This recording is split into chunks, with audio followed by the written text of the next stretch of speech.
बात से Aurangabad municipal corporation administration बखूबी वाकिफ़ है कि इतने महीनों और सालों से वहाँ के नागरिक किस समस्या से जूझ रहे हैं, लेकिन प्रशासन आँख बंद कर बैठा हुआ है। बार बार महानगर पालिका प्रशासन ये दावा कर रहा है कि जो तीसरी लहर आने वाली है कोरोना की, जो बच्चों पर जिससे बच्चे ज़्यादा प्रभावित होने की आशंका इन्होंने जताई है, और मेडिकल इंफ्रास्ट्रक्चर इन्होंने बहुत अच्छा बनाया, ऐसा दावा किया जा रहा है। और दूसरी ओर ये आज़ाद चौक से राम मंदिर परिसर के बच्चों का जीवन खतरे में डाला जा रहा है। Dengue, pneumonia, malaria, fungal infection होने के आशंका बहुत बढ़ गई है, और यहाँ पर भी एक नई बीमारी फूट पड़ने का अंदेशा बहुत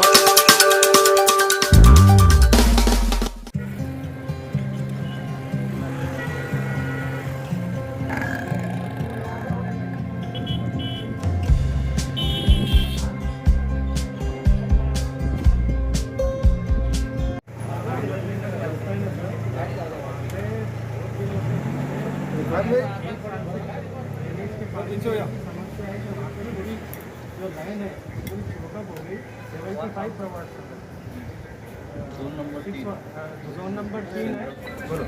तो मेन रास्ते पे पूरा ड्रेनेज उसकी होने की वजह से कैसा है, नया और पुराना शहर है ना सर, तो उसका मुख्य रास्ता वो है कौन सा, आज़ाद चौक के जोड़ने वाला रास्ता नया और पुराने शहर को। और वहाँ पे ना बहुत सारे धार्मिक स्थल है, मस्जिदों के साथ साथ वहाँ पे एक ऐतिहासिक हिंदू भाइयों का श्री राम मंदिर भी है।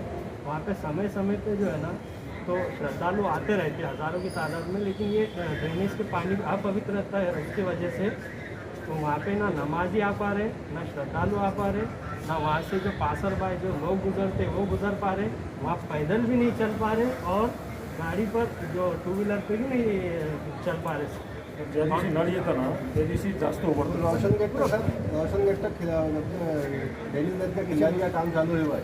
वहाँ से वो लाइन का भी वहाँ मिला दी तो प्रॉब्लम भी सॉल्व हो गई, तो वो लाइन मिली भी नहीं। हमारी अब सब उतार है, आज़ाद चौक से रोशन गेट में पानी चाहता हूँ सर, हमारी डिमांड आपसे ये है कि जो पाइपलाइन जो छोटी हुई भी है जिसमें मट्टी भरी हुई है, तो वो पाइपलाइन को बड़ी की जाए, और जिसकी वजह से ये चेंज करें। सर देखिए, आप प्रशासन की तरफ से ये बोला जा रहा है कि जो थर्ड वेव जो आने वाली है कोरोना की, उसमें बच्चे ज़्यादा प्रभावित होने वाले हैं। हम ये बात मानते हैं, लेकिन इसे मेडिकल इंफ्रास्ट्रक्चर से महानगर पालिका पूरी तरह से सहज है। ये भी हमको पता है, दो जगह कोविड सेंटर उनके शुरू किए जा रहे हैं बच्चों के लिए, लेकिन एक दूसरी जगह ये यहाँ पे बच्चे नहीं रहते क्या सर? ये डेंगू, मलेरिया और फंगल इन्फेक्शन, निमोनिया की होने के चांसेस है बच्चों के यहाँ पे सर। माझ्या कोण लागलं म्हणजे एकदम जेन्युइन केस है सर। नई लाइन डाल के कभी अपने उसको रोशन गेट में कभी लगा दी। बहुत विनंती है सर कि आप आपकी तरफ से पर्सनल आपका कुछ और personal intervention in this matter, so it could be solve soon. Sir एक फोटो सर प्लीज। देखिए, आज महाराष्ट्र प्रदेश कांग्रेस कमेटी की तरफ से औरंगाबाद म्यूनिसिपल कॉरपोरेशन के एडिशनल कमिश्नर को एक मेमोरेंडम सबमिट किया गया, जिसमें हमारी ये मांग है कि आज़ाद चौक से राम मंदिर का जो रास्ता है वो मुख्य रास्ता दोनों पुराने और नए शहर को जोड़ने वाला रास्ता है, और वहाँ पे पिछले कई महीनों से नहीं बल्कि कई सालों से एक ड्रेनेज की ऐसी समस्या निर्माण हुई है कि जिसको बताना मुश्किल है। हर ड्रेनेज इतनी जगह जगह चौकअप है उस रास्ते पर कि जब वहाँ से कोई राहगीर गुज़रता है तो उसको ऐसा लगता है कि जैसे रास्ता नहीं बल्कि कोई नाला हो। और ऐसी इस बात से औरंगाबाद म्यूनिसिपल कॉरपोरेशन एडमिनिस्ट्रेशन बखूबी वाकिफ़ है कि इतने महीनों और सालों से वहाँ के नागरिक किस समस्या से जूझ रहे हैं, लेकिन प्रशासन आँख बंद कर बैठा हुआ है। बार बार फॉलोअप लेने के बावजूद भी उस पर कोई कार्रवाई नहीं की गई।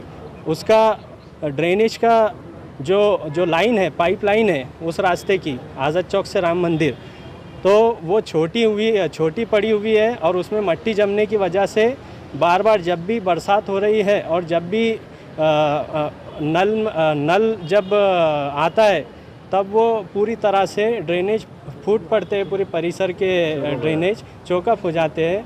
और दूसरी बात ऐसी है कि उस परिसर में राहगीरों का आना जाना दुश्वार हो चुका है। परिसर में कई सारे धार्मिक स्थल है, कई मस्जिदें हैं।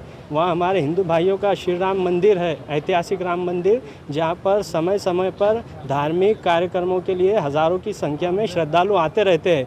लेकिन जब से ये समस्या निर्माण हुई ड्रेनेज लाइन की, तो वहाँ से कोई नमाजी भी नहीं आ रहा है और कोई श्रद्धालु भी वहाँ पर आने की हिम्मत नहीं कर पा रहा है, अपवित्रता होने के खतरे के साथ।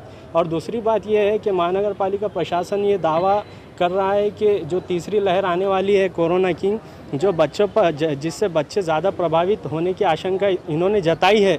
और मेडिकल इंफ्रास्ट्रक्चर इन्होंने बहुत अच्छा बनाया, ऐसा दावा किया जा रहा है। और दूसरी ओर ये आज़ाद चौक से राम मंदिर परिसर के बच्चों का जीवन खतरे में डाला जा रहा है। Dengue, pneumonia, malaria, fungal infection होने के आशंका बहुत बढ़ गई है और यहाँ पर भी एक नई बीमारी फूट पड़ने का अंदेशा बहुत बढ़ चुका है। तो इस समस्या से हमने एडिशनल कमिश्नर को बहुत इससे अवगत करवाया।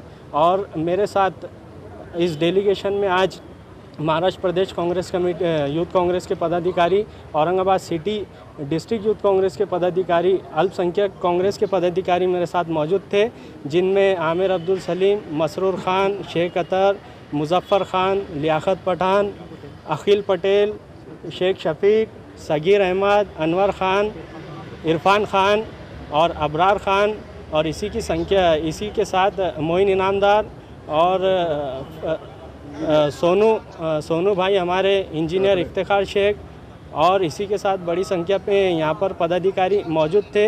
हमको एडिशनल कमिश्नर साहब ने ये आश्वासन दिया है कि जल्द से जल्द इस पर कार्रवाई होंगी और इस समस्या का निवारण किया जाएगा। मेरा नाम इद्रिस नवाब खान है, मैं महाराष्ट्र प्रदेश यूथ कांग्रेस का सेक्रेटरी हूँ। औरंगाबाद अपडेट एक अच्छा चैनल इस औरंगाबाद ज़िले में चलता है।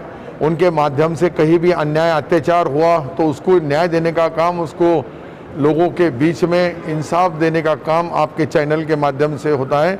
मैं औरंगाबाद अपडेट्स इस चैनल को मेरी तरफ से इस राज्य का मंत्री इस नाते से तहे दिल से उनको शुभेच्छा देता हूं और उनके हाथ से अच्छा काम हो, उनके नाम ये अपडेट के जैसा पूरा काम भी अपडेट चले, यही शुभकामनाएं। हमारे खंडालकर साहब जैसे एक दोस्त यहाँ सीनियर पत्रकार जी भी हैं, उन्होंने भी आपको शुभेच्छा दी है। और ये अपडेट्स जो है औरंगाबाद के बारे में सारी मालूमात आपके चैनल पे चलती है और आपके चैनल के लाखों लोग उसको देखते हैं। उनको सबको मेरी तरफ से शुभकामनाएं।